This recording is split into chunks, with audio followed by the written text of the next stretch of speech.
Bismillahirrohmanirrohim. Assalamualaikum warahmatullahi wabarakatuh. Syukur alhamdulillah, kita bisa berjumpa lagi di channel ini.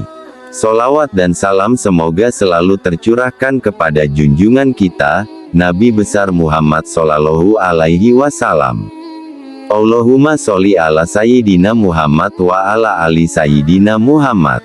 Harapan dan doa saya, untuk semua saudaraku yang menyimak video ini, selalu diberikan kesehatan, dilapangkan rezekinya, diampuni dosa-dosanya, dan dipanjangkan umurnya.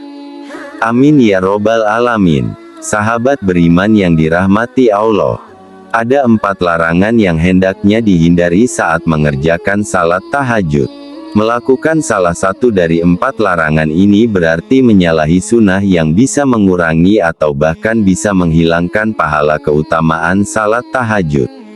Lalu, apa saja 4 larangan itu? Yang pertama adalah mengerjakan salat tahajud lalu meninggalkannya. Dulu, ia rajin mengerjakan salat malam dan tahajud, namun sekarang ia tinggalkan. Ia hanya ingat salat tahajud ketika susah saja, ketika mendapati masalah, terhimpit hutang, atau dirundung duka.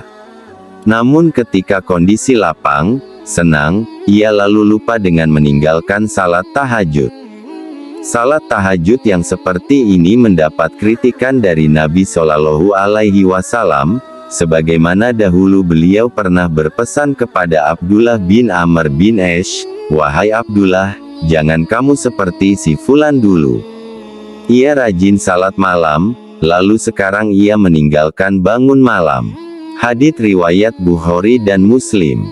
Salat tahajud bukan dilakukan ketika susah saja, ketika ditimpa masalah, dililit hutang, atau dirundung duka, namun ketika lapang pun, ibadah tahajud harus tetap dilakukan. Rasulullah Shallallahu Alaihi Wasallam bersabda, "Kenalilah Allah di waktu lapang, niscaya Allah akan mengenalimu ketika susah." Hadits riwayat Ahmad. Meninggalkan salat tahajud setelah melakukannya termasuk perbuatan yang dibenci. Sebaliknya, Rasulullah Shallallahu Alaihi Wasallam memuji seseorang yang rutin dan istiqomah mengerjakan salat malam, baik ketika susah maupun senang. Beliau berkata mengenai Abdullah bin Umar, yang rajin mengerjakan salat malam sebaik-baik orang adalah Abdullah bin Umar. Seandainya ia mau melaksanakan salat malam, saling berkata setelah dikatakan seperti ini, Abdullah bin Umar tidak pernah lagi tidur di waktu malam kecuali sedikit. Hadis riwayat Bukhari dan Muslim. Beliau Shallallahu Alaihi Wasallam telah memberi contoh tidak meninggalkan salat malam, meski beliau dalam kondisi sakit. Aisyah radhiyallahu anha berkata, "Jangan tinggalkan qiyamul lail, karena sesungguhnya Rasulullah Shallallahu Alaihi Wasallam tidak meninggalkannya. Dan apabila beliau sakit atau malas, maka beliau salat sambil duduk." Hadits riwayat Abu Daud. Yang kedua adalah mengkhususkan salat tahajud pada malam Jumat. Meski malam Jumat adalah malam yang utama dan istimewa, tapi mengkhususkan salat tahajud di malam Jumat saja termasuk amalan yang makruh. Dilakukan diterangkan dalam hadis dari Abu Hurairah radhiyallahu anhu bahwa Rasulullah Shallallahu Alaihi Wasallam bersabda, "Janganlah kalian khususkan malam Jumat dari malam-malam lainnya dengan qiyamul lail atau salat malam." Hadits riwayat Muslim. Untuk menghindari kemakruhan salat tahajud di malam Jumat, maka kita bisa menambahkan salat tahajud pada malam sebelumnya atau sesudahnya, sebagaimana penjelasan Imam Ibnu Hajar Al-Haytami dalam Tuhfatul Muhtaji. Beliau berkata, makruh mengkhususkan malam Jumat dengan qiyamul lail, maksudnya dengan salat, karena larangan yang terdapat dalam hadits riwayat Muslim. Dari situ, sebagaimana kitab Matan Minhajul Abidin dirumuskan, hilangnya kemakruhan dengan menambahkan satu malam sebelumnya atau sesudahnya akan lebih baik lagi jika kita istiqomahkan. Amalan salat tahajud itu sebab mengkhususkan salat malam pada malam Jumat saja merupakan larangan dari Rasulullah Shallallahu Alaihi Wasallam. Yang ketiga adalah melaksanakan salat tahajud saat kantuk.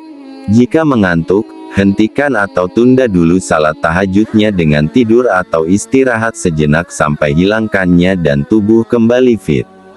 Inilah sunnah yang diajarkan Rasulullah Shallallahu Alaihi Wasallam. Diriwayatkan bahwa Nabi Shallallahu Alaihi Wasallam pernah menegur Sayyidah Zainab yang memaksakan diri untuk melaksanakan salat dalam keadaan mengantuk.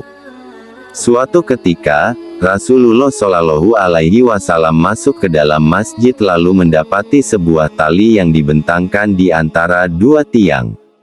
Kemudian beliau bertanya, "Apa ini?"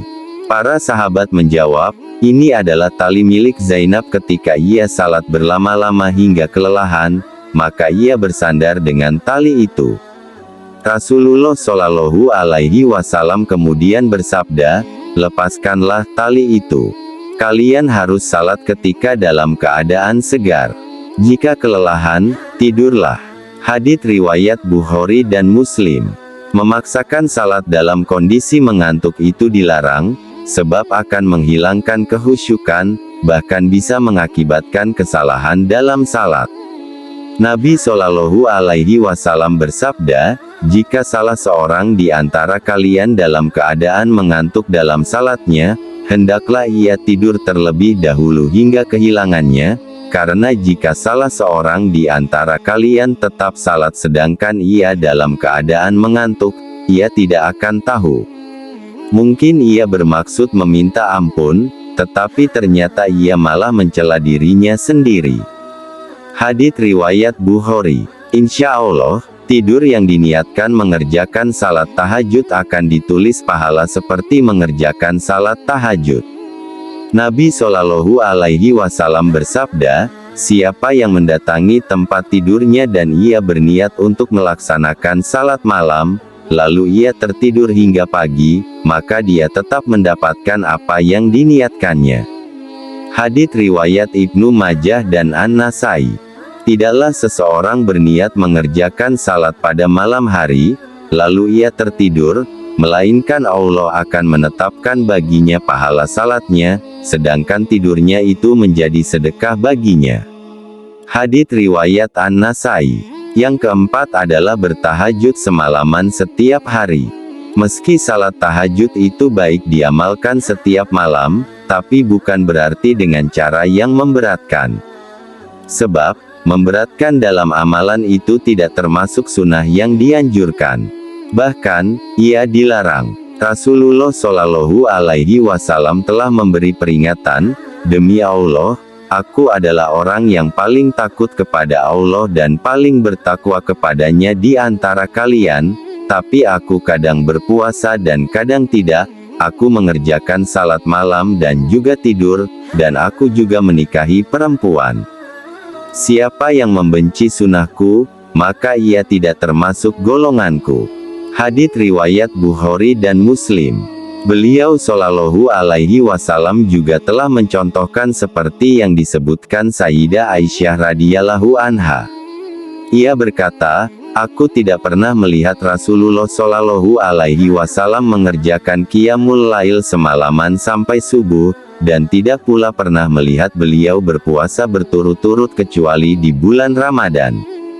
Hadits riwayat Muslim. Dalam melaksanakan salat tahajud, tidak boleh berlebihan hingga memberatkan yang akhirnya terputus di tengah jalan. Apalagi jika sampai melalaikan kewajiban yang seharusnya ditunaikan, maka yang demikian ini jelas dilarang. Amalkan salat tahajud itu semampu kita, menurut kemampuan masing-masing, sehingga mudah diistiqomahkan. Nabi Shallallahu Alaihi Wasallam memerintahkan, "Lakukan amal-amal yang kalian sanggup melaksanakannya, karena Allah tidak akan merasa bosan, hingga kalian sendirilah yang merasa bosan." Hadits riwayat Bukhari dan Muslim. Jika misalnya mampu hanya 2 rakaat, maka itu sudah cukup, dan jangan ditambah, lebih baik sedikit tapi istiqomah daripada banyak tapi terputus di tengah jalan. Nabi Shallallahu Alaihi Wasallam pernah ditanya amal mana yang paling disukai Allah. Beliau menjawab, yang paling kontinu, meski sedikit. Hadits riwayat Bukhari dan Muslim. Wallahu a'lam bishawab. Demikian yang bisa saya bagikan. Jangan lupa jika konten ini bermanfaat untuk like, komen dan share kepada teman dan saudara kita semua. Semoga bermanfaat untuk kita semua.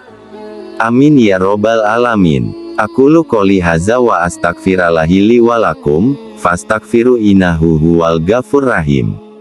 Wassalamualaikum warahmatullahi wabarakatuh.